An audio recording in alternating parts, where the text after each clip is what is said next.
স্বপ্নের নগরী বলিউড, রূপালী দুনিয়ার তারকাদের ঝলমলে মোড়কে মোড়া জীবন। কোনো তারকা আসেন একেবারে বাইরের জগৎ থেকে, কোনো তারকা স্টার কিড ফিল্মি ঘরানার সদস্য। কেউ বলিউডে হালিয়ে পানি পান না, কেউ বা পান সেরার শিরোপা। অমিতাভ বচ্চন থেকে অক্ষয় কুমার দেখে নিন কেরিয়ারের প্রথম ছবিতে এই তারকারা কত পারিশ্রমিক নিয়েছিলেন।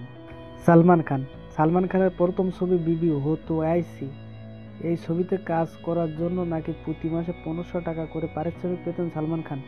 সেখান থেকে তিনি পরিচালক সুরজ বরজাতিয়ার নজরে পড়ে যান। পরের ছবি সামনে আসার আগে ক্লিয়ার জন্য 31,000 পারিশ্রমিক দেওয়া হয় ভাইজানকে।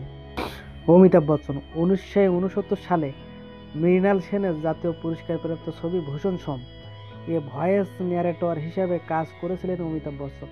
সেখান থেকে 7 হিন্দুস্তানি ছবিতে তাকে নিয়েছিলেন পরিচালক খাজা আহমেদ আব্বাস। এটিই বচ্চনের প্রথম ছবি। পারিশ্রমিক পেয়েছিলেন 5,000 টাকা।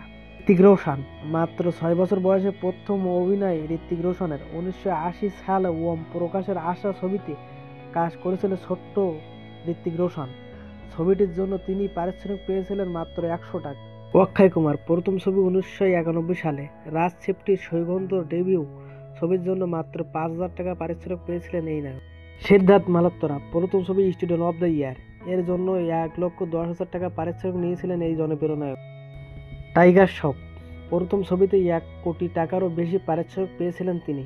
শাহরুখ খান 1992 সালে শাহরুখের প্রথম ছবি দিলওয়ানা মুক্তি পায়। এর জন্য বলিউড বাদশাহ পারিশ্রমিক পেয়েছিলেন মাত্র 25,000